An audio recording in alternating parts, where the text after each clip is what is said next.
స్థానిక సంస్థల ఎన్నికలపై బీఆర్ఎస్ ఫోకస్ పెట్టింది. లోకల్ బాడీ ఎన్నికలకు క్యాడర్ను గులాబీ పార్టీ సిద్ధం చేస్తుంది. తెలంగాణ భవన్లో వికారాబాద్ జిల్లా నేతలతో బీఆర్ఎస్ వర్కింగ్ ప్రెసిడెంట్, మాజీ మంత్రి కల్వకుంట్ల తారక రామారావు సమావేశం నిర్వహించారు. స్థానిక సంస్థల ఎన్నికలపై కేడర్కు కేటీఆర్ దిశానిర్దేశం చేయనున్నారు.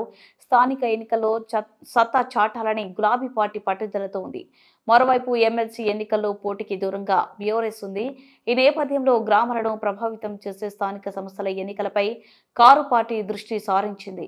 మాజీ మంత్రి కేటీఆర్ ఆధ్వర్యంలో బీఆర్ఎస్ బీసీ నేతల సమావేశం రేపు జరగనుంది. ఆదివారం ఉదయం 11 గంటలకు తెలంగాణ భవన్లో ఈ సమావేశం నిర్వహించనున్నారు. కాంగ్రెస్ ప్రభుత్వం బీసీలకు అన్యాయం చేస్తుందని బీఆర్ఎస్ నేతలు ఆరోపిస్తున్నారు. బీసీలకు కాంగ్రెస్ పార్టీ ఇచ్చిన హామీల అమలు కోసం క్షేత్రస్థాయి కార్యాచరణకు గులాబీ పార్టీ సిద్ధమవుతుంది. బీసీ కులగణన ద్వారా కాంగ్రెస్ పార్టీ బీసీలకు ద్రోహం చేసిందని బీఆర్ఎస్ నేతలు విమర్శలు చేస్తున్నారు. బీఆర్ఎస్ తరపున కార్యాచరణ ప్రకటించే అవకాశం ఉంది.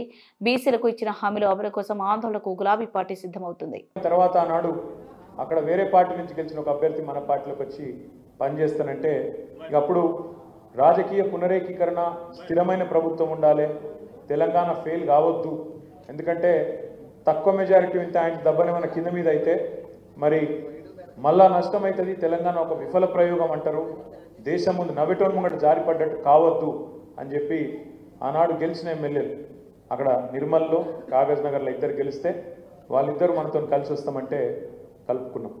ఇంకా తర్వాత కలుపుకున్నాం కాబట్టి, మాట ఇచ్చినాం కాబట్టి రెండోసారి కూడా సార్ టికెట్ ఇచ్చిండు.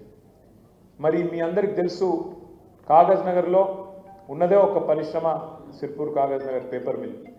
కాగజ్ నగర్ మీద ఉన్న ప్రేమతో, ఎందుకంటే నేను కూడా తిరిగిన మీ కాగజ్ నగర్లో సంబంధం ఉన్నప్పుడు మీ బంగ్లా క్యాంపు చూసిన, అక్కడ బంగ్లా క్యాంపులో నిజంగా కాగజ్ నగర్ చాలా విశిష్టమైన వైవిధ్యమైన నియోజకవర్గం.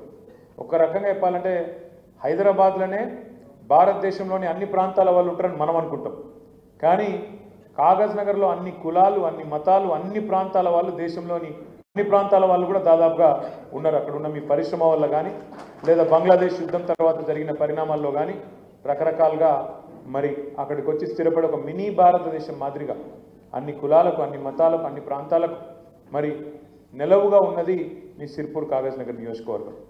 ఇంకొక విశిష్టత ఏమంటే మీరు ఇక్కడ నుంచి 400 కిలోమీటర్ల దూరం, అంటే ఇటు ఆదిలాబాద్ ఎంత దూరమో అటు మీరంత దూరం, ఆడికెళ్ళికి రావడమే పెద్ద ప్రయాసం. అట్లాంటి సిర్పూర్ కాగజ్ నగర్లో ఉన్న ఒక్క పరిశ్రమను తెరిపించాలి అని కేసీఆర్ గారు ఆదేశిస్తే ఎంబడబడి ఒకసారి కాదు ఎక్కడెక్కడికో బొంబాయికి, కలకత్తాకు పోయి వాళ్ళని పట్టుకొని వీళ్ళని పట్టుకొని ఆఖరికి రాయితీలు ఇస్తాం, విధిస్తాం, అది ఇస్తాం అని చెప్పి ఆ జేకే వాళ్ళని నొప్పించుకొని తీసుకొచ్చి మళ్ళీ తిరిగి పరిశ్రమను ప్రారంభించినాం. పరిశ్రమను ప్రారంభించడమే కాదు, మీ దగ్గర దయగావ్ కానీ, బెజ్జూర్ కానీ, కౌటాల కానీ ఏ మండలాలు అవుతున్నాయో సుదూర ప్రాంతాల్లో, ఇందాక వరలక్ష్మక్క మాట్లాడుతూ ఒక మాట అన్నది, మాకు అభివృద్ధి జరగలేదు అని. అక్క కొంత జరిగింది, ఇంకా కొంత జరిగేది ఉన్నదని బాగుంటుంది. అసలే జరగలేదంటే ఎత్తేసినట్టుంటే కూడా బాగుంటుంది. మనమే 10 ఏళ్ళ ప్రభుత్వాన్ని నడిపినాం. మీ దగ్గర బ్రిడ్జిలు నాకు యాదుకున్నది,